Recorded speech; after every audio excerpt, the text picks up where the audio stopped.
Cual, siendo en forma de Dios, no estimó el ser igual a Dios como cosa a que aferrarse, sino que se despojó a sí mismo, tomando forma de siervo, hecho semejante a los hombres, y estando en la condición de hombre, se humilló a sí mismo, haciéndose obediente hasta la muerte y muerte de cruz.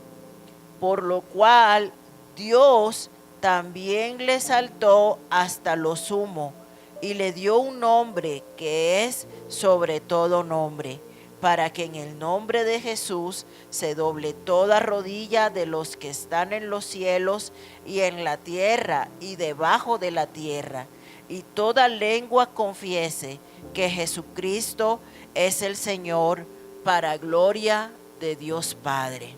Amén. Jesucristo es el Señor. Tome asiento, iglesia. Y dice la palabra en esta porción que acabamos de leer, que Él no se aferró al hecho de que era Dios. Él en ningún momento dijo, no, pero ¿por qué yo? ¿Por qué yo voy a ir a cumplir esa misión tan difícil? ¿Por qué yo voy a ir a la cruz? En ningún momento dijo eso. No lo tuvo como cosa a que aferrarse, dice las Escrituras, sino que se humilló, y se humilló hasta la muerte. Y no cualquier muerte, sino la muerte que en ese entonces era solamente para los criminales, para los asesinos, para lo más vil y menospreciado que hubiera en ese momento histórico, la muerte de cruz, la muerte que imponían los romanos a todo aquel que por causa de su pecado necesitaba ser exhibido y humillado públicamente. Porque nosotros, amados hermanos, siempre vemos retratos bien bonitos de un Cristo con unas 3 gotitas de sangre por aquí, con un paño en sus genitales. Pero déjame decirte que ese cuadro está muy lejos de la realidad. La palabra en Isaías capítulo 53 dice que Él fue molido, desfigurado por causa de nuestros pecados. Y en la cruz no ponían a nadie con ningún trapito en sus genitales. Era una humillación. El Señor estaba completamente desnudo, exhibido por causa de nosotros. Esa era la peor humillación que podía recibir un ser humano. Esa era la peor humillación. Pero Jesús no le importó ser humillado, no le importó ser molido, no le importó ser azotado. Dice la palabra que como oveja fue llevada al matadero y no abrió su boca. Y todo eso, amada iglesia, fue por amor a nosotros. Todo eso fue por amor a nosotros. Y dice la palabra en Lucas capítulo 23. ¿Me ayudas con la primera diapositiva, hijo, por favor? vamos a leer a partir del versículo 26, dice: y llevándole, tomaron a cierto Simón de Cirene que venía del campo, y le pusieron encima la cruz para que la llevase tras Jesús. Y seguía gran multitud del pueblo y de mujeres que lloraban y hacían lamentación por él. Pero Jesús, vuelto hacia ellas, les dijo: hijas de Jerusalén, no lloréis por mí, llorad por vosotras mismas y por vuestros hijos. Porque he aquí vendrán días en que dirán: bienaventuradas las estériles y los vientres que no concibieron y los pechos que no criaron. Entonces comenzarán a decir: los montes, caed sobre nosotros, y a los collados cubridnos. Porque si en el árbol verde hacen estas cosas, en el seco, ¿qué no se hará? Llevaban también con él a otros dos que eran malhechores para ser muertos. Y cuando llegaron al lugar llamado de la Calavera, le crucificaron allí, y a los malhechores, uno a la derecha y otro a la izquierda. Y aquí Jesús dice su primera palabra en la cruz. Y Jesús decía: Padre, perdónalos, porque no saben lo que hacen.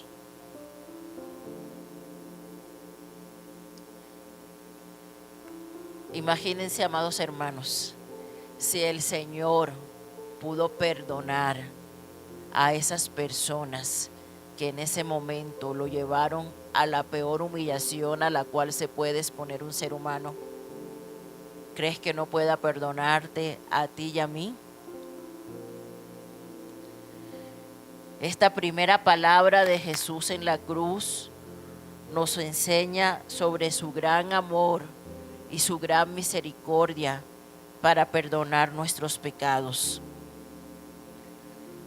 Y si Jesús pudo perdonar a las personas que lo habían acabado de crucificar en la cruz, ¿será que nosotros podemos perdonar?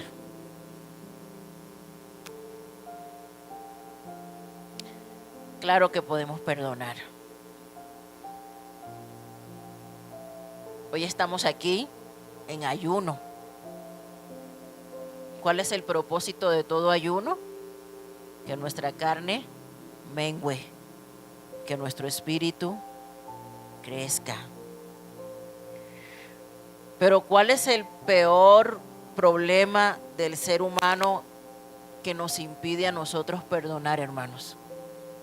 Pues precisamente una obra de la carne: el orgullo, la soberbia, el egocentrismo, el creernos más importantes que los demás. El Rey de Reyes y Señor de Señores, siendo Dios, no escatimó y no se aferró al hecho de ser Dios para morir por nosotros en aquella cruz. Y nosotros, no siendo nadie, nos aferramos a nuestro propio yo para no perdonar cuando alguien nos hace daño. Nosotros, no siendo nadie, porque Jesús sí lo era y no se aferró a eso. Y nosotros, no siendo nadie, no queremos perdonar. ¿Quiénes somos nosotros? ¿Quiénes somos nosotros para no perdonar?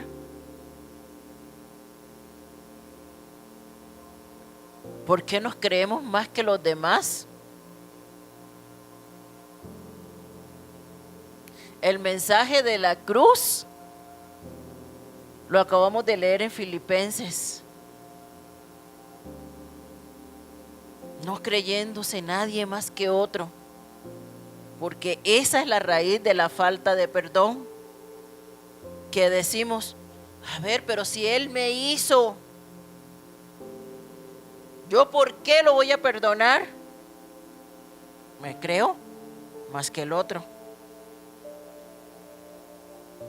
Si yo tanto que hice por esa persona, tanto que le di, tanto que le ofrecí, tanto que le ayudé, y mira cómo me paga. Nos creemos más que el otro, nos creemos dignos de no ser traicionados.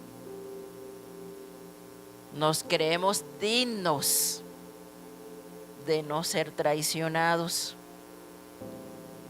Pero ahí nos va. Precisamente el día de ayer conmemorábamos otros eventos, ¿cierto? La Santa Cena.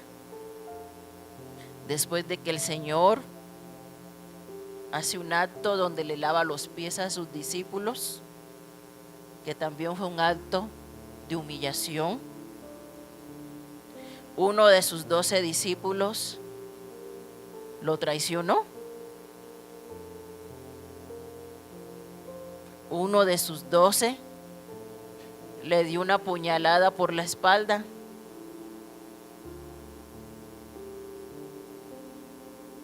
Ayer yo veía en el internet, ¿no? Decía, hoy se celebra el Día de los Traicioneros.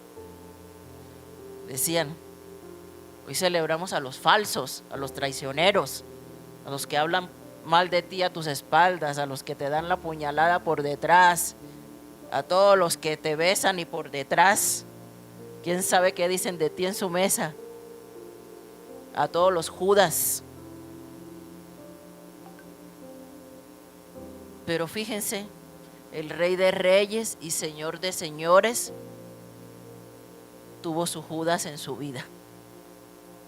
Pero tú y yo nos creemos muy dignos como para que nadie nos traicione.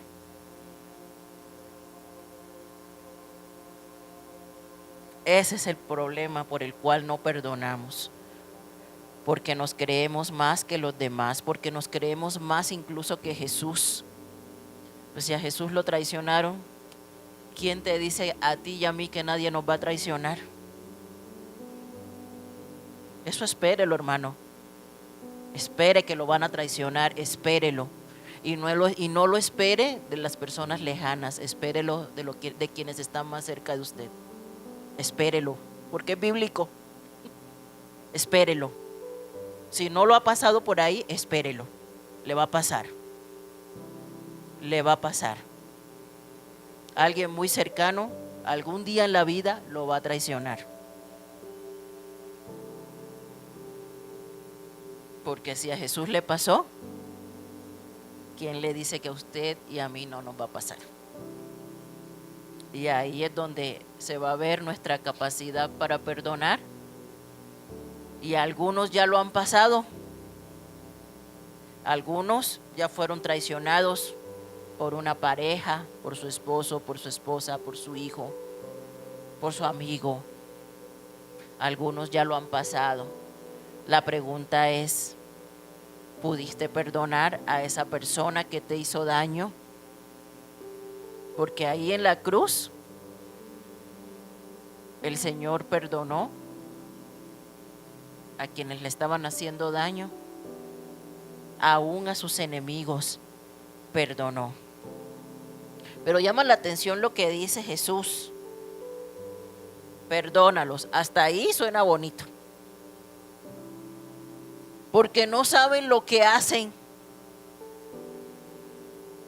Ahora pensemos, esta gente no sabía lo que hacía.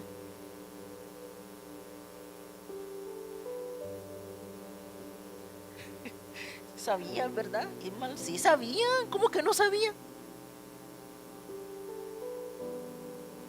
Pero el Señor dice, porque no saben lo que hacen. Esta gente humanamente tenía un concepto, y ese concepto era: este hombre está loco, este hombre es un blasfemo, lo que la gente decía, ¿cierto? Ellos tenían el concepto de lo que los líderes romanos decían, de lo que los sacerdotes fariseos decían, de lo que la gente decía. Pero realmente en su corazón ellos no sabían lo que hacían. ¿Saben por qué? Porque ellos no habían tenido ese encuentro con Jesús, ellos no le conocían, ellos no entendían que Jesús era el Hijo de Dios. Humanamente sabían lo que estaban haciendo, pero espiritualmente estaban completamente desconectados, no sabían quién era ese hombre que estaba en la cruz, no entendían que ese era el Hijo de Dios. Hasta después que pasó todo lo que pasó, ¿cierto? Y los mismos soldados dijeron, verdaderamente este hombre era el Hijo de Dios. Ahí como dicen aquí en México, ahí fue que les cayó el 20, ¿no? Cuando vieron que tembló la tierra, se pararon los muertos, se rasgó el velo del templo. Ahí fue que reaccionaron. Y muchos se convirtieron después, dice la palabra, ¿cierto? En Hechos, que muchos de esos sacerdotes, inclusive, también se convirtieron, los fariseos, los soldados, muchos se convirtieron al Señor. Pero en ese momento ellos no entendían. Y Jesús, siendo omnisciente, sabía que ellos no entendían realmente la magnitud de lo que ellos estaban haciendo. Jesús prefirió justificarlos en la cruz por su ignorancia, así como nos justificó a nosotros, porque cuando nosotros andábamos en pecado y decidimos un día venir a Cristo, el Señor nos perdonó, porque todo eso lo hicimos en la ignorancia. ¿Cuántas cosas no hicimos en la ignorancia?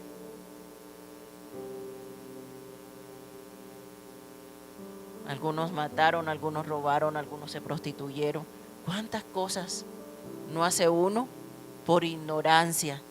Y hoy día nos da vergüenza decir todo lo que hicimos cuando no entendíamos que Jesús era el Hijo de Dios. Y Jesús prefirió justificarlos por la ignorancia. La ignorancia no quita nuestro pecado. Aunque sea por ignorancia, pecado es pecado. ¿Estamos de acuerdo? Nadie puede decir, ay no, me robó. Ay, pero pobrecito, fue por ignorancia, no lo metan preso. No, la ignorancia no quita el pecado. Pero es más fácil perdonar cuando nosotros justificamos lo que nos han hecho por ignorancia. Les voy a poner un ejemplo. Si alguien habla mal de ti,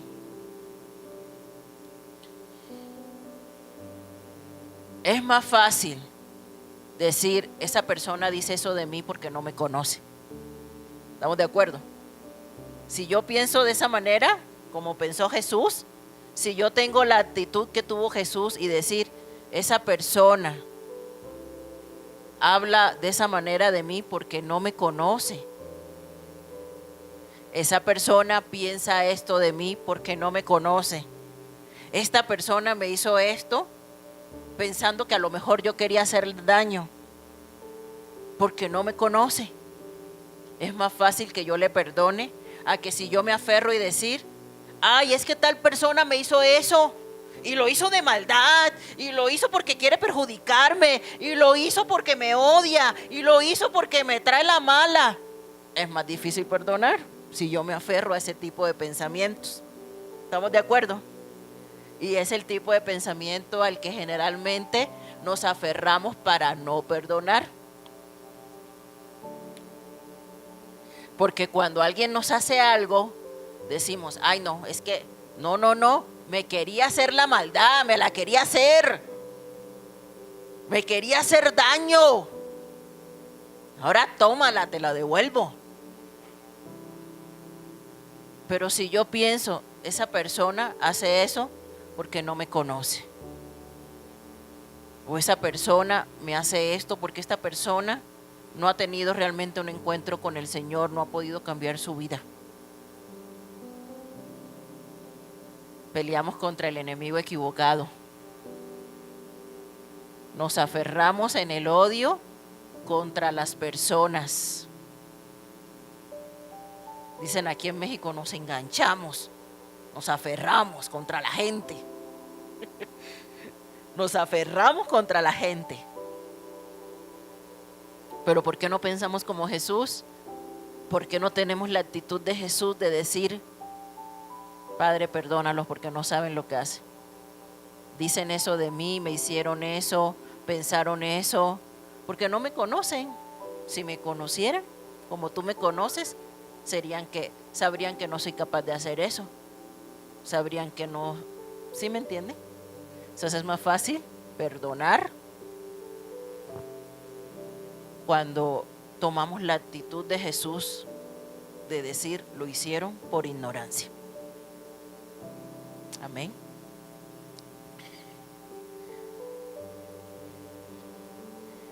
Luego, en el versículo 42, la siguiente diapositiva.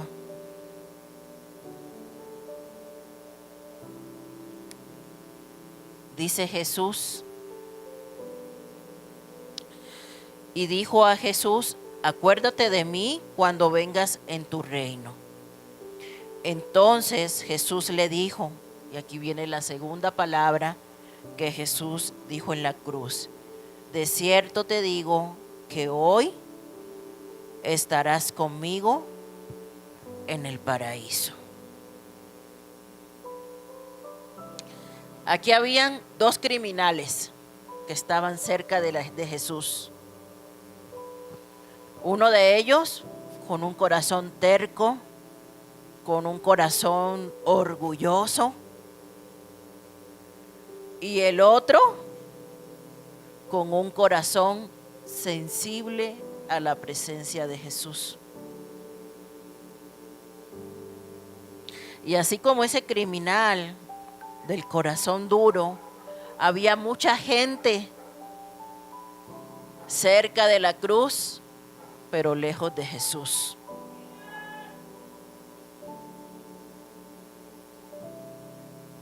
Y así como ese criminal, hoy día muchos siguen muriendo en su pecado.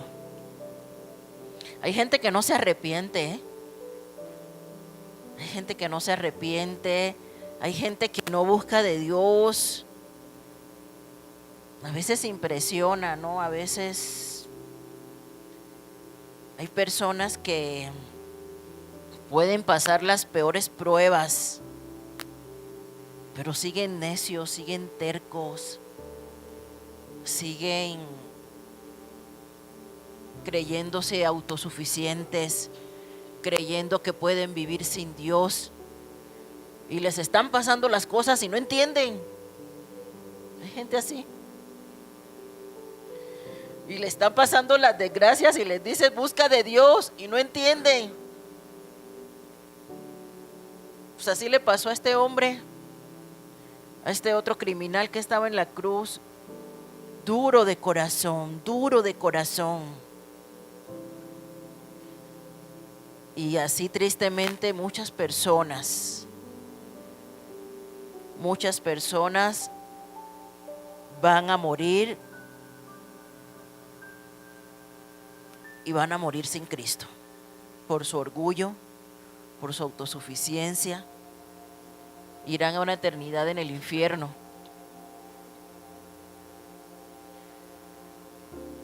Dice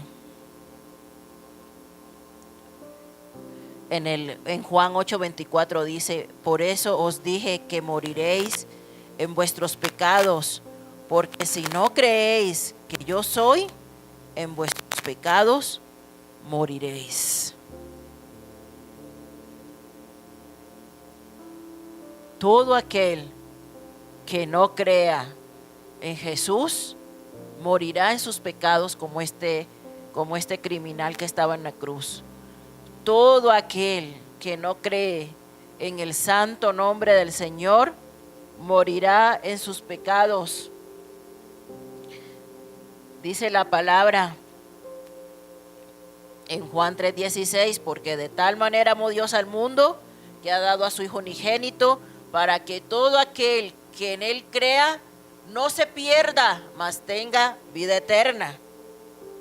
Pero enseguida dice en el 18, el que nunca le predicamos a la gente, el que en Él cree no es condenado, pero el que no cree ya ha sido condenado porque no ha creído en el nombre del unigénito Hijo de Dios. Cuando salgamos a evangelizar, la invitación es que no nos quedemos en el Juan 3:16 y leamos hasta el 18. Porque todo aquel que no cree ya ha sido condenado.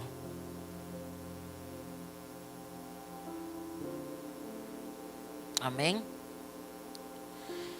Y aquí en la cruz vemos los dos ejemplos del que vivió el Juan 3:16 y el que prefirió quedarse con el Juan 3:18. El que fue al paraíso con el Señor y el que decidió por la muerte espiritual, por la muerte eterna, el que decidió rechazar a Jesús hasta el fin. Algunas personas, como nosotros, en algún momento de nuestra vida, a pesar de que éramos de corazón duro, yo era una de esas, no sé si usted, católica de hueso colorado, a pesar de que teníamos corazón duro,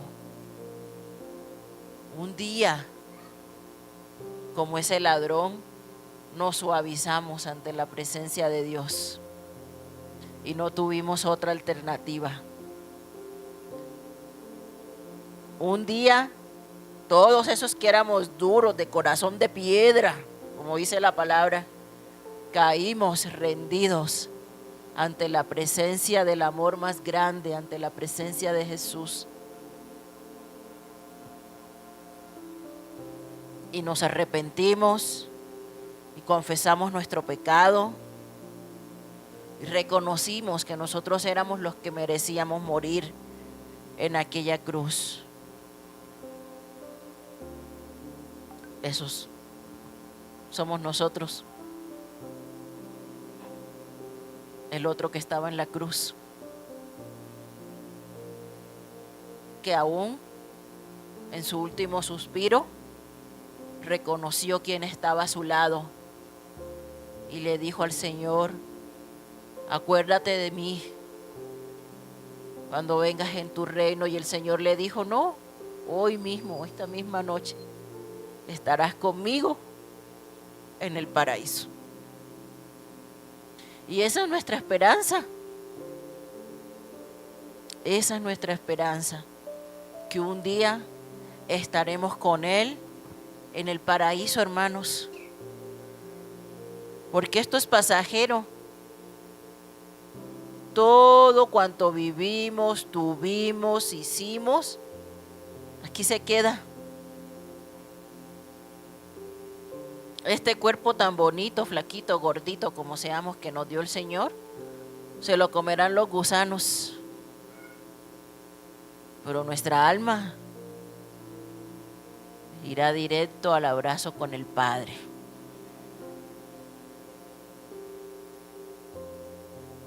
Y esa es nuestra esperanza. Esa es nuestra esperanza por la cual vivimos, hermanos. No sabemos si el Señor nos vaya a llevar a su presencia hoy, si nos va a llevar mañana. No lo sabemos, pero tampoco nos importa, porque sabemos a dónde vamos. Y sabemos con quién nos vamos.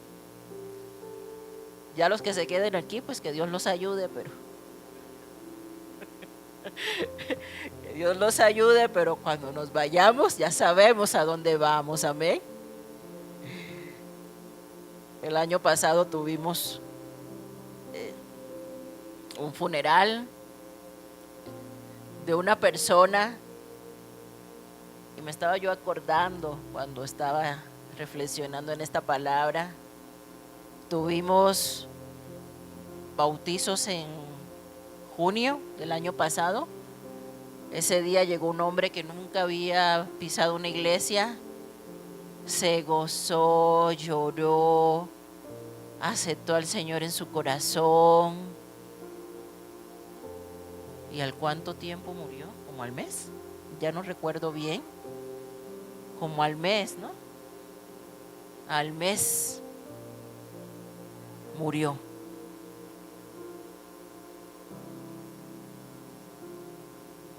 Le pasó como a este ladrón. Y gloria a Dios por todos aquellos que no tienen la muerte como algo lejano, porque en cualquier momento nos vamos. Eso es lo único seguro que tenemos, la muerte. Gloria a Dios por todos aquellos que a tiempo se arrepienten y aseguran una eternidad con Cristo Jesús. Consagren sus familias para Dios. Y ahí se tiene que ver la diferencia, hermanos. Historias que no podemos repetir. Ahí es donde la presencia de Dios tiene que notarse en nuestras vidas. Ahí es donde el sacrificio que Jesús hizo en la cruz tiene que valer la pena para todos nosotros. En tener una vida nueva en Cristo Jesús, familias nuevas en Cristo Jesús.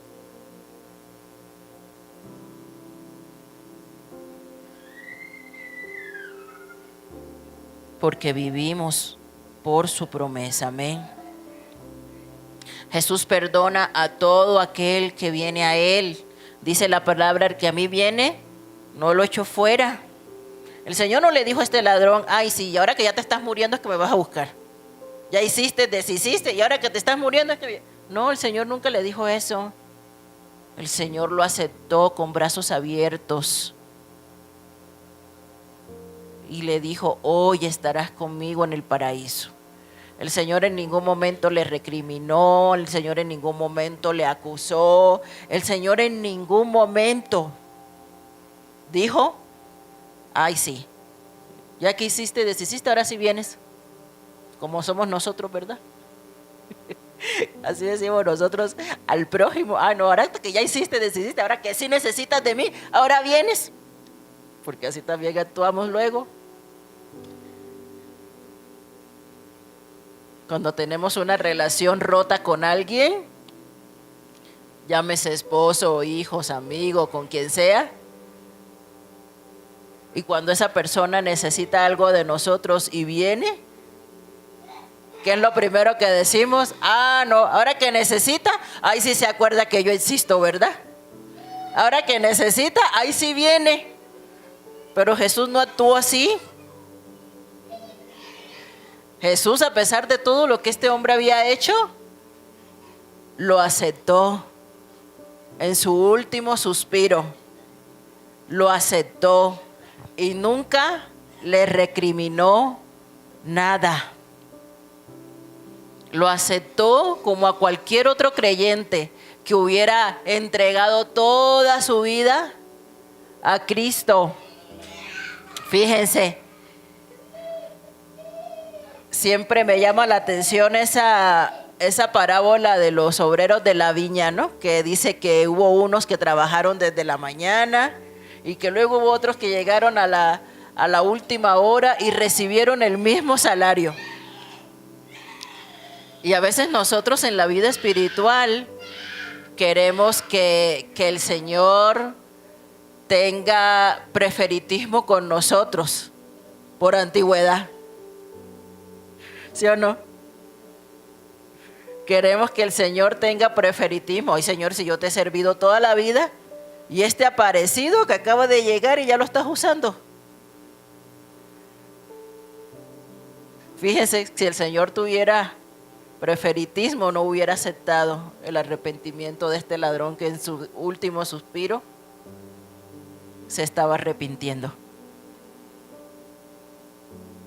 Pero el Señor en ningún momento le dijo eso, no, pues yo por qué te voy a perdonar, mira si hay otros que han vivido toda su vida para mí, ¿y tú? No. Siempre que venga un corazón contrito y humillado a la presencia del Señor, el Señor lo va a aceptar. No importa cuánto tiempo hayamos estado lejos de Él. Siempre hay un día para volver a casa.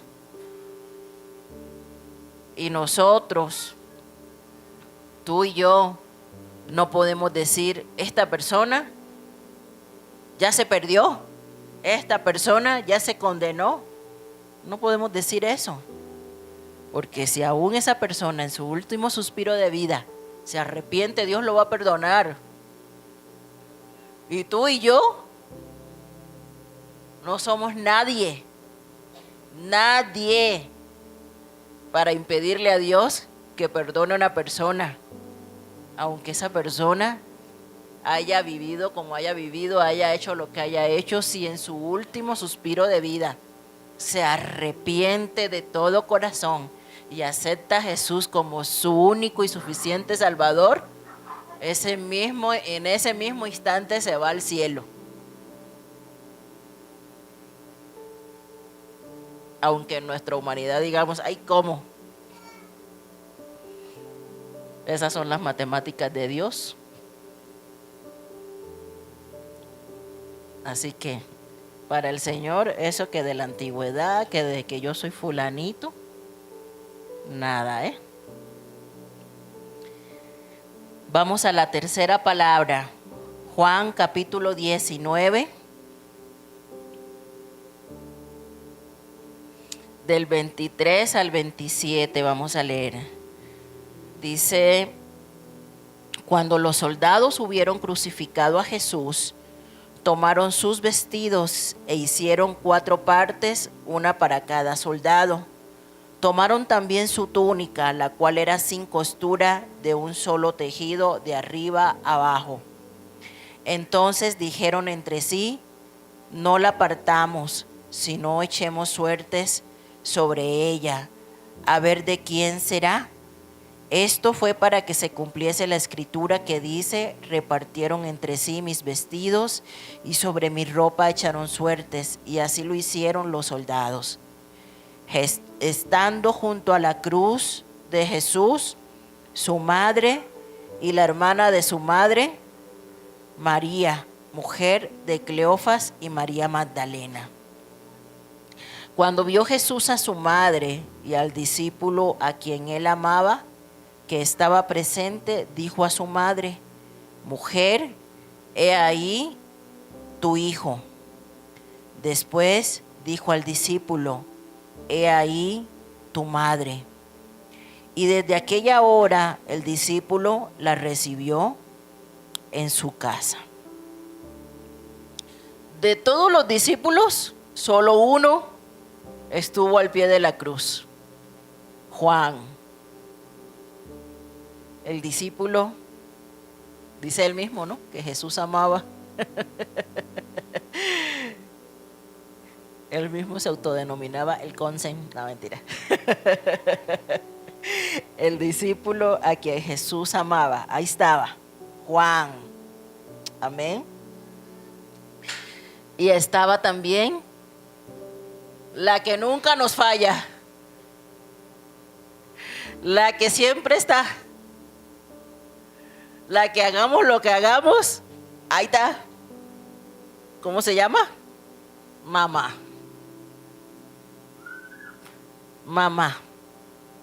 Ahí estaba también, al pie de la cruz, junto a su hijo, en toda esa prueba.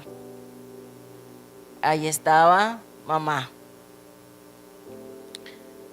Una de las enseñanzas reiterativas de la palabra es: honra a tu padre y a tu madre. La pregunta es, aunque María no hubiera estado en la cruz, ¿será que Jesús se hubiera acordado de ella? Sí. ¿Será que Jesús le hubiese honrado? Porque bueno, lo más probable es que aquí José ya no estaba. Ya había muerto. Nomás estaba mamá. Pero te aseguro que aunque María no hubiera podido estar ahí por cualquier motivo, Jesús la hubiese honrado. porque a lo largo de la palabra, desde el Antiguo hasta el Nuevo Testamento, hay una orden reiterativa en las Escrituras y es: honra a tu padre y a tu madre. No dice la palabra si son buenos contigo, no dice la palabra si se portan bien contigo, no dice la palabra si han sido buenos padres.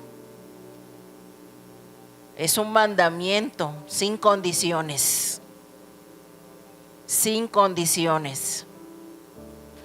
Hayan sido buenos, hayan sido malos,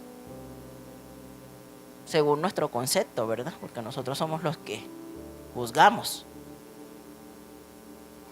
Hayan sido como hayan sido, el Señor nos manda a honrar. Y honrar es respetar. Honrar es obedecer. Y dice la palabra en Efesios 6 que es el primer mandamiento con promesa para que te vaya bien y seas de larga vida. Para que te vaya bien y seas de larga vida. Es una promesa para todos aquellos que honran a sus padres.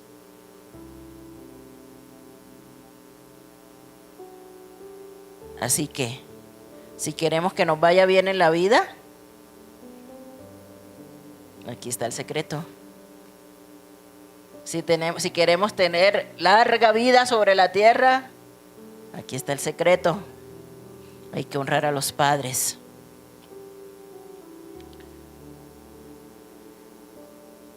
Sin embargo, todo esto tiene que ser bajo un equilibrio, porque hoy vemos, desafortunadamente, que hay unos que honran demasiado a María, más que a Jesús. Le ponen su veladora, piensan que ella intercede por nosotros. Y más allá de la honra, caen en la idolatría.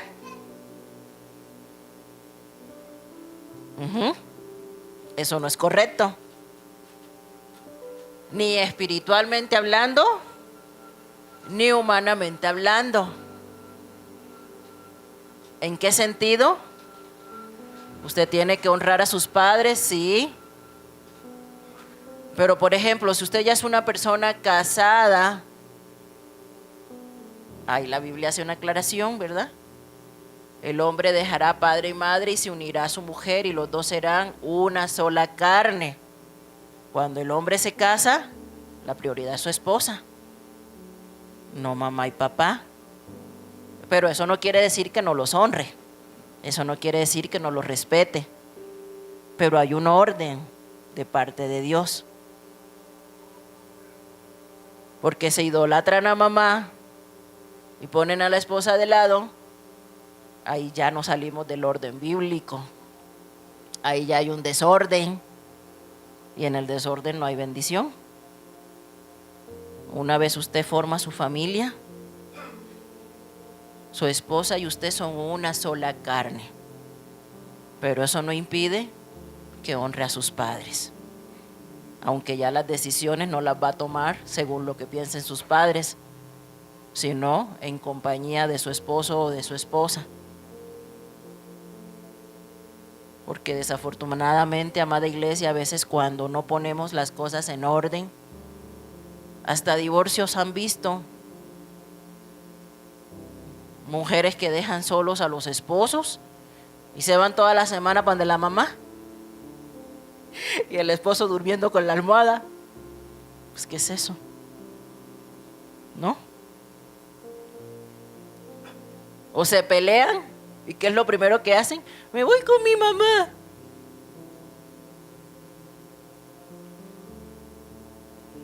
Yo le doy gracias a Dios por la sabiduría de mi mamá, de verdad. Yo una vez tuve un problema muy fuerte con mi esposo y lo primero que hice fue eso. Mamá, ahí voy. No, no, no, no, no, no, no. Me dijo mi mamá. No, señorita.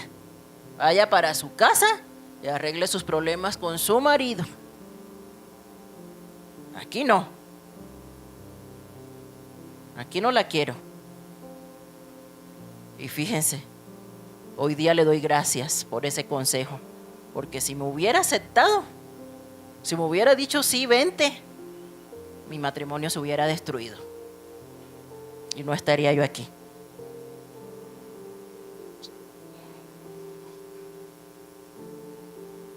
Y desafortunadamente, tengo que decirlo, he visto otros casos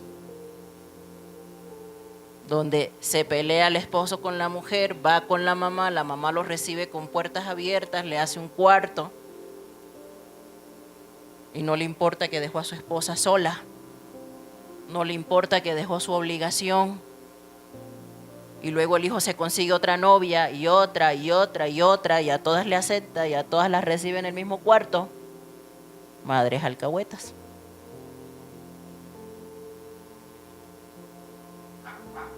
Que yo siempre digo, hacen eso con los hijos varones generalmente, pero no le gustaría que se lo hicieran a su hija mujer. Entonces, si usted tiene hijos hombres y tiene hijas mujeres, trate a su nuera como le gustaría que le traten a su hija. Trate a su nuera como le gustaría que le traten a su hija.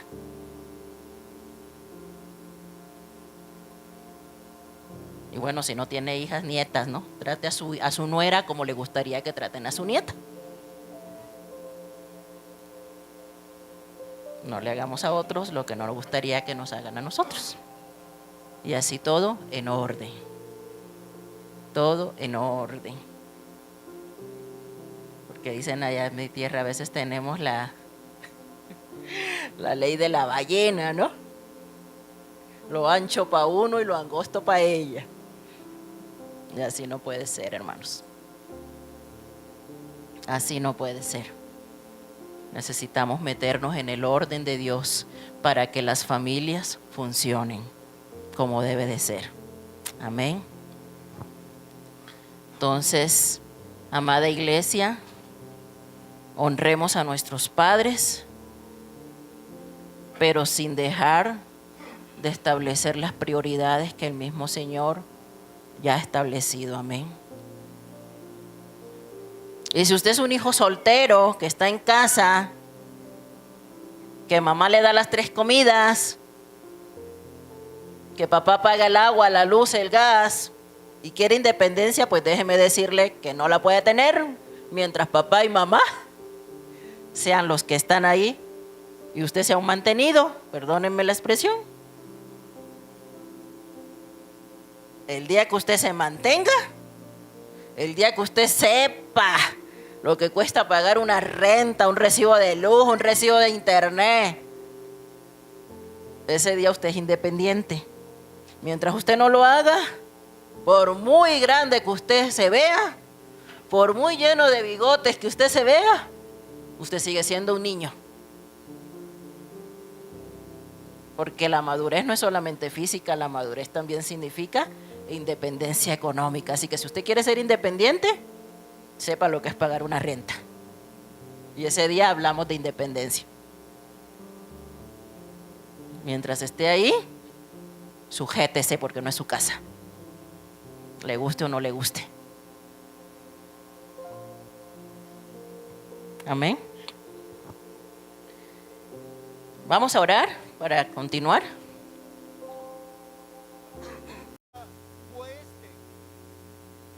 Sabemos que antes de ir a la cruz estuvo en Getsemaní y en Getsemaní sudó gotas de sangre.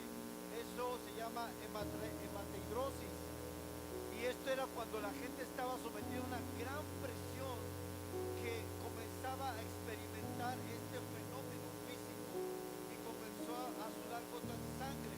Había tanta presión en él que incluso le dijo a su Padre Celestial: si quieres pasa de mí esta copa, ¿recuerdan? Pero él dijo: no, que se haga tu voluntad y no la mía.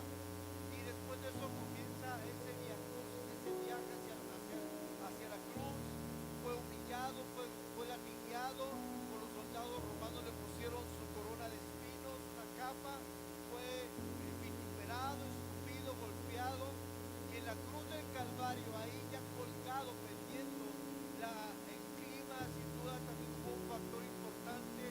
frío congelante, él se había deshidratado, ya no, dice la palabra en el Salmo 22, que su paladar, su lengua se pegó a su paladar, porque era tanta la deshidratación que Jesús físicamente estaba sufriendo de una manera impresionante. Pero eso no fue lo más terrible para Jesús. Lo más terrible para Jesús sería experimentar la ausencia de su Padre. Eso fue lo más terrible.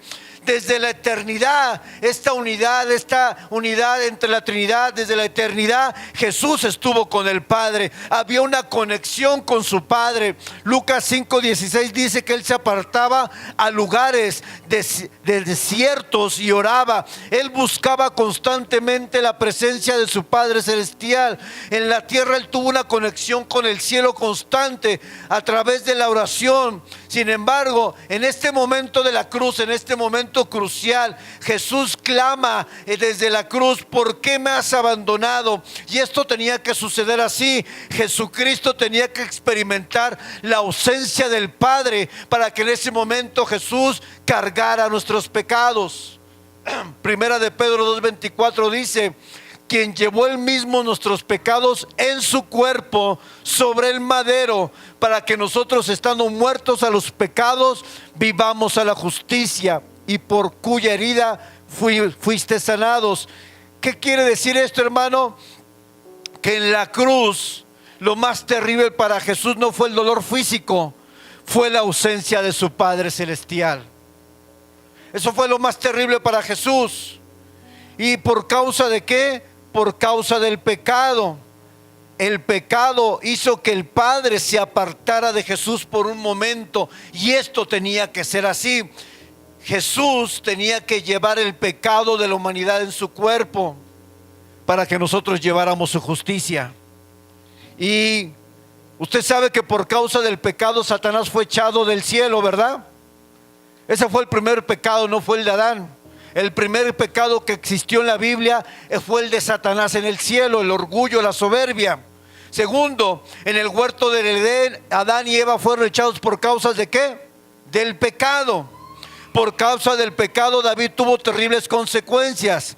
Por causa del pecado los hijos de Elí, el sacerdote, murieron.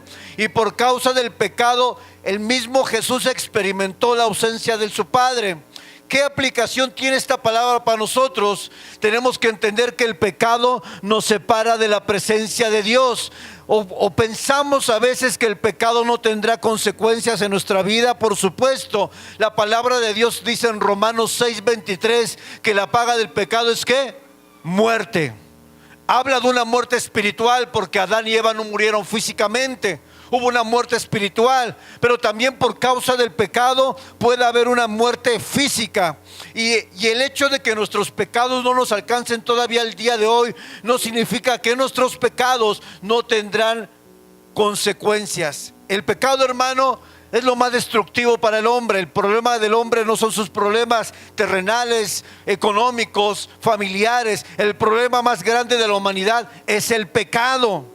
Y el pecado nos separa de la presencia de Dios. Hoy Dios nos llama a un arrepentimiento, nos llama a volvernos a Dios, nos llama al abandono del pecado, porque si no podemos morir espiritualmente, incluso físicamente.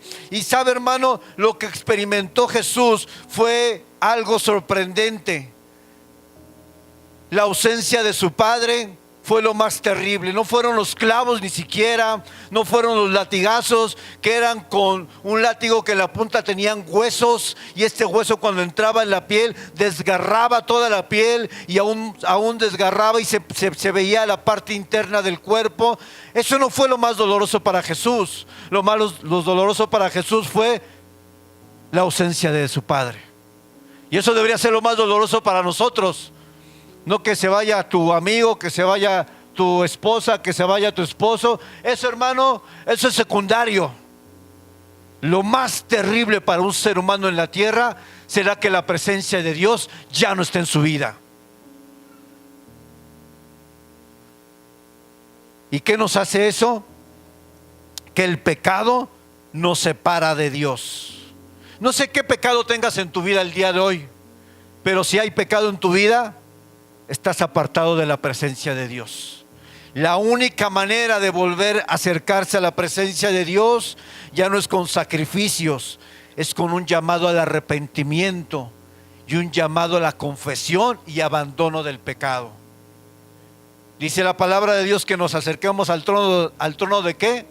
De la gracia, para el oportuno ¿qué? Socorro. Si tú estás en pecado, si yo tengo un pecado con el cual estás luchando el día de hoy, acércate a Jesús. No hay otro camino, no hay otro medio. Acércate a Jesús porque Él perdona nuestros pecados. De hecho dice la palabra en 1 de Juan 1:9 que si nosotros confesamos nuestros pecados, Él es fiel y Él es justo para limpiarnos de toda maldad. Así es que, hermano, tenemos un Dios fiel. ¿Cuántos dicen amén? Un Dios que si tú te arrepientes de tus pecados, puedes volver a acercarte, pero ya el camino fue trazado por Jesús. Hoy puedes entrar a la presencia de Dios sin ningún problema. Ya no es como del Antiguo Testamento, que una vez al año el sacerdote entraba para pedir perdón por sus pecados y por el pecado del pueblo. A hoy ya no hay un intermediario entre nosotros y Dios. El único intermediario entre Dios y el hombre es Jesucristo. No hay otro nombre dado a los hombres en quien podamos ser salvos, sino solamente en quién, en el nombre de Jesús. Solamente en Jesús. No hay imágenes, no hay hombres intermediarios, no hay un hombre que puede decir es que es por mí que tienes que venir a Jesús. Eso ya no hay. Solamente hay uno y ese es su nombre, es Jesús de Nazaret, el Hijo de Dios, el que entregó su vida en el madero. Es el único intermediario. ¿Cuántos dicen amén?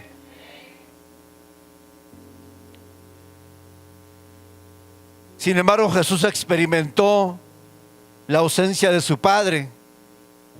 Y es lo que tú y yo debemos de tener cuidado. Vamos a la quinta palabra, que es la palabra tengo sed.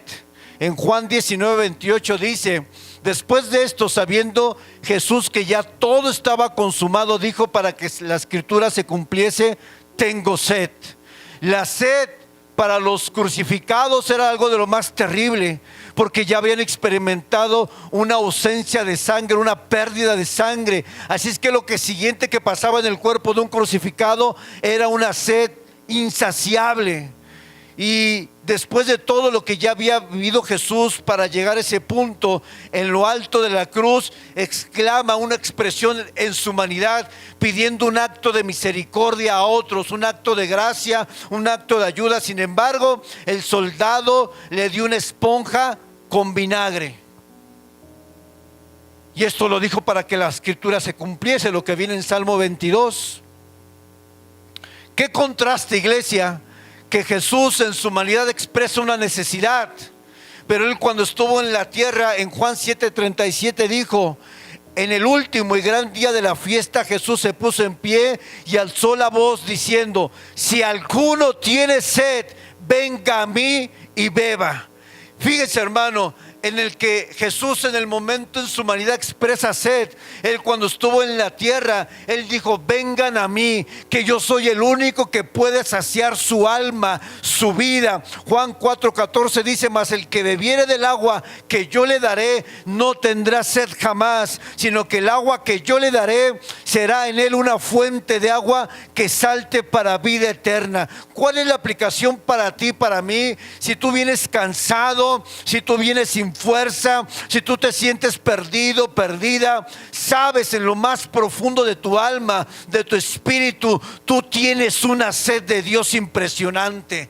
El hombre sin Dios siempre estará con una sed que buscará satisfacer con los placeres de esta tierra, drogas, mujeres, vicios y todo lo que usted tome como placer. Pero sabe, eso en lugar de saciar tu sed, va a aumentar tu sed, porque la sed que tiene el alma de un hombre no la puede saciar los placeres de este mundo, sino solamente el agua que viene de Jesucristo, que es una agua que salta para vida eterna. Solamente Jesús sacia la necesidad de un ser humano. Por eso el viernes que estuvimos aquí en la oración y vino un muchacho, yo me di cuenta que aunque estuviera endemoniado, él tenía una necesidad en su corazón. Eso me habla De que no importa qué endemoniado esté una persona, o qué tan bajo haya caído, o cuál haya sido su pasado, o incluso cuál haya sido su presente. Sabe, hermano, todos tenemos necesidad de Dios. Sin importar de dónde tú hayas venido o lo que hayas hecho en tu vida, no importa. Tú tienes sed en tu alma y sabe, solamente Jesús va a saciar tu corazón. ¿Cuántos dicen amén? Por eso estamos aquí nosotros, ¿verdad? Porque aprendimos. Y los que venimos del mundial, los que venimos de una vida desperdiciada, con mucha más razón sabemos que el único que puede saciar el alma de un hombre se llama Jesucristo. Y vamos a la sexta palabra, que es la que me quiero enfocar. Consumado es. Vayan a Juan 19:30, todos juntos, ahí vamos. Juan 19:30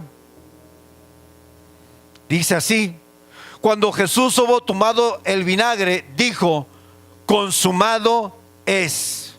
Esta palabra consumado es la palabra griega tetelestai, que significa hecho o completado.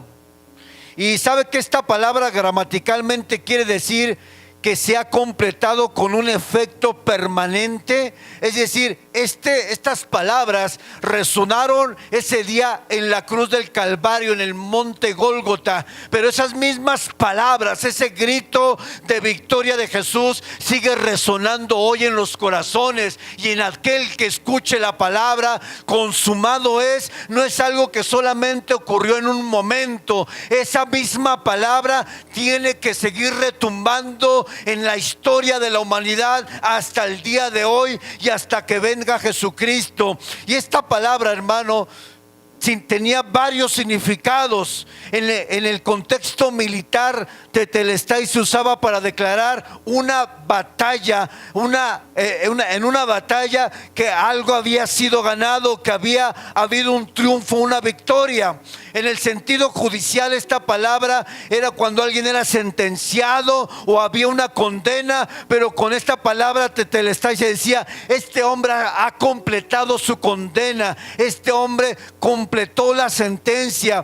Y en el significado comercial, esta palabra tetelestai significa: la deuda está pagada en su totalidad.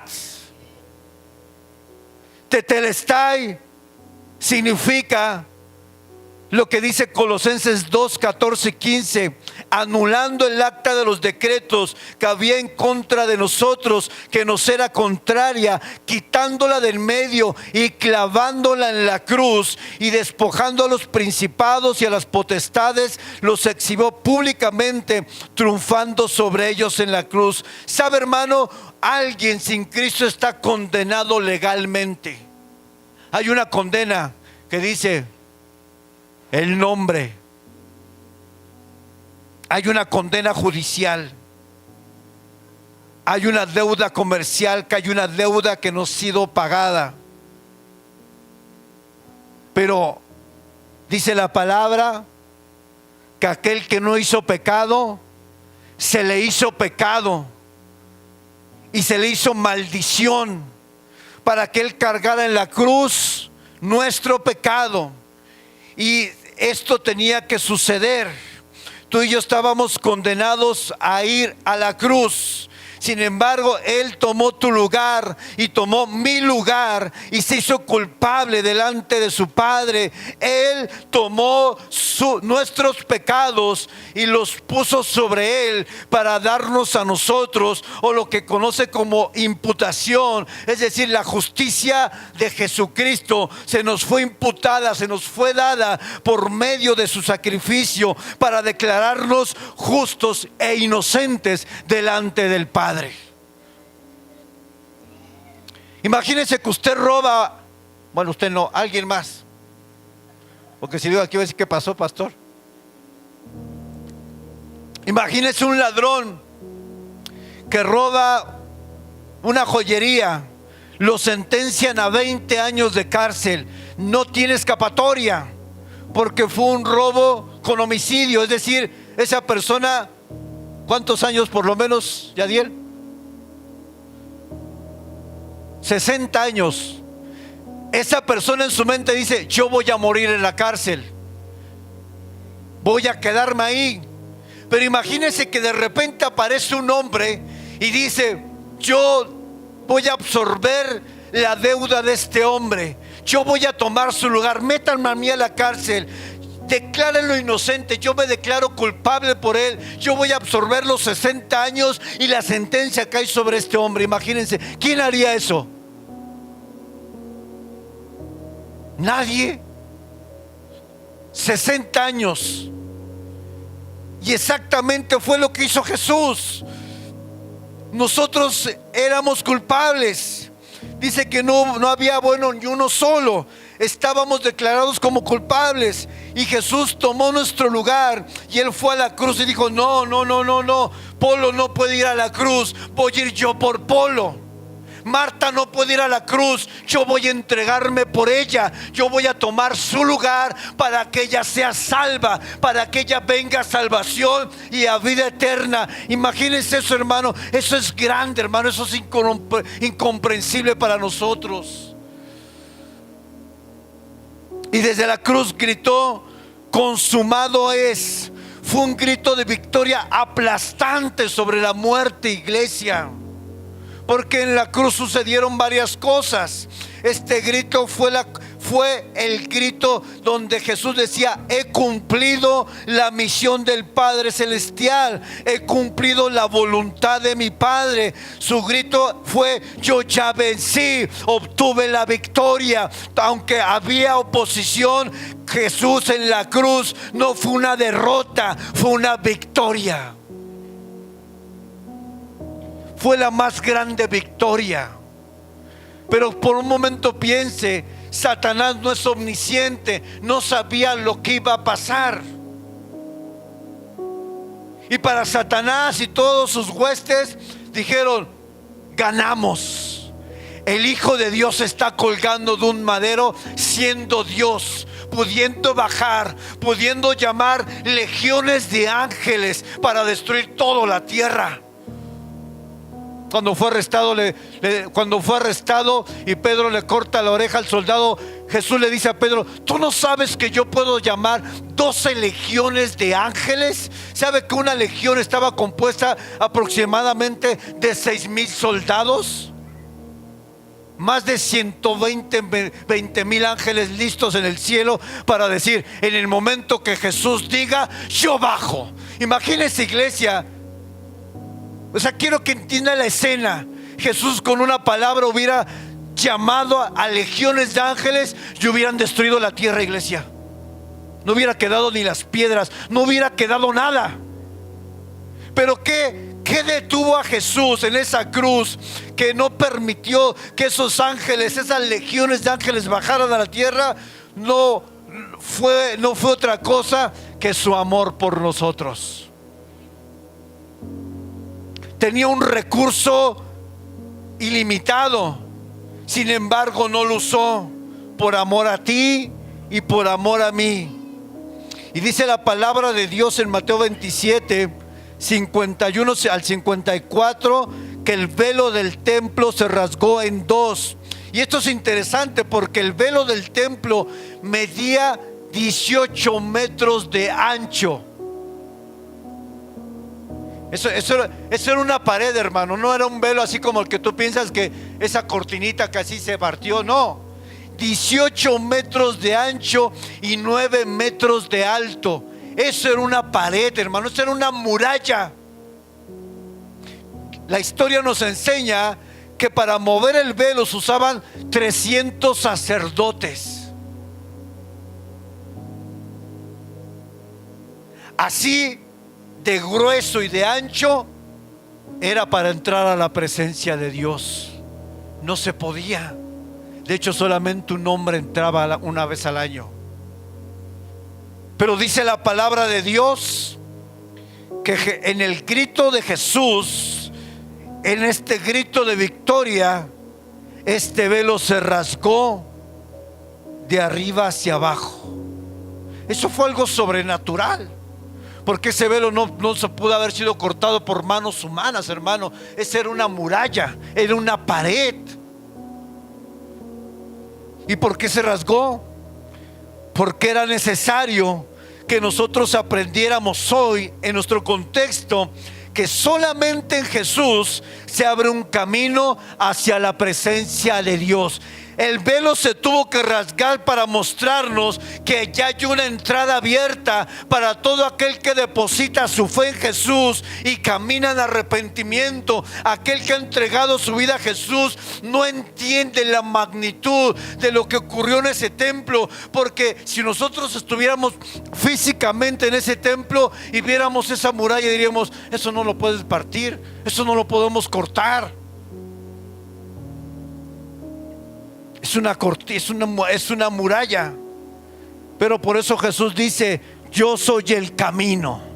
Yo soy el camino, la verdad y la vida. Y nadie viene al Padre, nadie puede venir al Dios, nadie puede acercarse al Padre Celestial, diciendo Jesús, si no es por el camino que yo abrí en la cruz. ¿Cuántos dicen amén?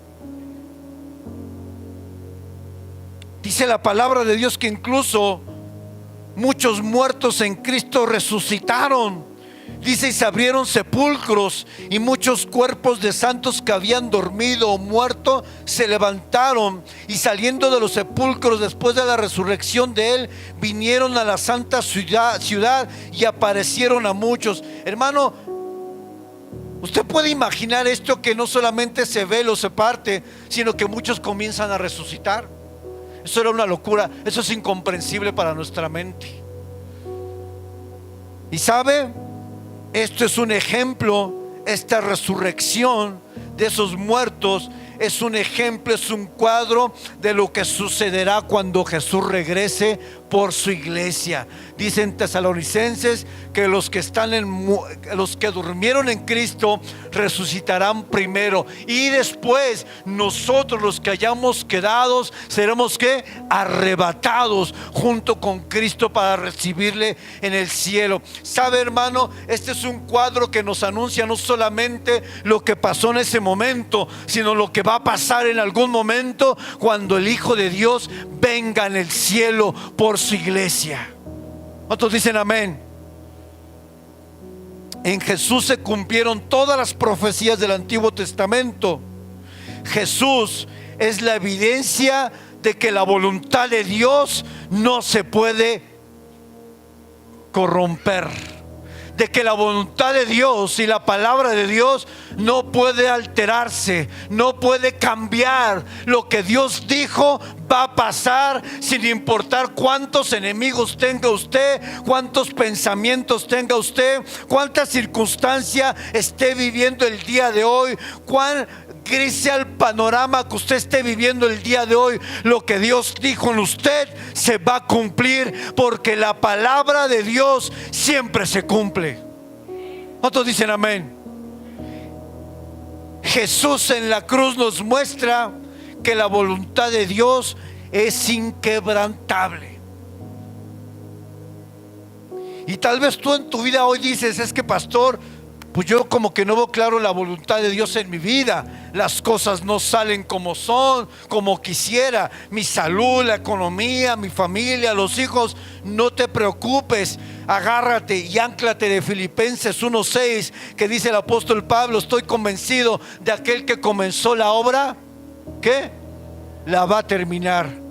Pero tengo un problema con ese pasaje, porque lo conocemos de memoria, pero cuando viene la circunstancia a tu vida, ese pasaje se te va, no lo encuentras, no es una realidad en tu vida. Póngase de pie, iglesia. Job 42:2 dice en la versión Biblia de las Américas: yo sé que tú puedes hacer todas las cosas y que ningún propósito tuyo puede ser estorbado. ¿Cuántos lo creen? Y entonces ahorita no te dejes sacudir por lo que estás viviendo, porque si ya Dios puso un propósito en tu vida, lo va a cumplir. Jesús termina sus 7 palabras con palabras que expresan confianza en Dios. Dice Lucas 23:46: Padre, en tus manos encomiendo, ¿qué dice? Mi espíritu. Eso simboliza que Jesús confiaba en el Padre para entregarle su espíritu. ¿Y cuál es la aplicación para ti, para mí de esta palabra? Es un llamado a confiar primeramente tu eternidad en Jesús. Si ya entregaste tu vida al Señor Jesús, no solamente tienes que basar tu fe en las circunstancias, sino en lo que ya has creído por el medio de la palabra. Pero también no solamente es confiar en tu eternidad. Eso no significa que aquí en la tierra vas a vivir como quieres. Tu decisión presente de aceptar a Jesús tiene que afectar tu vida terrenal, porque si no, entonces hay un contraste. Pero yo quisiera terminar con esto. Yo te pregunto hoy a ti: ¿estás confiando totalmente tu vida en Dios? ¿Estás confiando en Dios aun cuando estás pasando pruebas? ¿Aun cuando alguien te traicionó? ¿Aun cuando alguien te lastimó?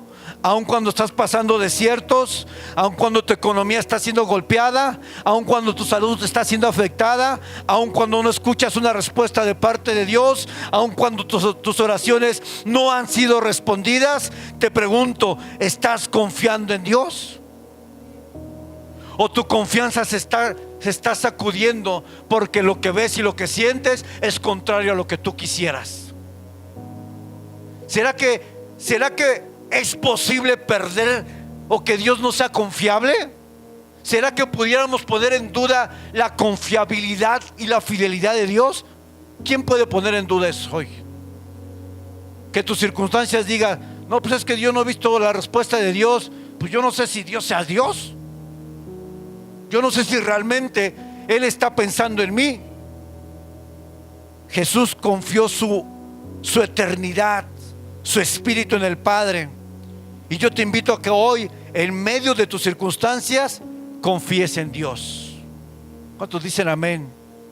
Dice Jeremías 17, 7 y 8: bendito el varón que confía en Jehová y cuya confianza es Jehová, porque será como el árbol plantado junto a las aguas, que junto a la corriente echará sus raíces, y no verá cuando viene el calor, sino que su hoja estará verde, y en el año de sequía no se fatigará ni dejará de dar fruto.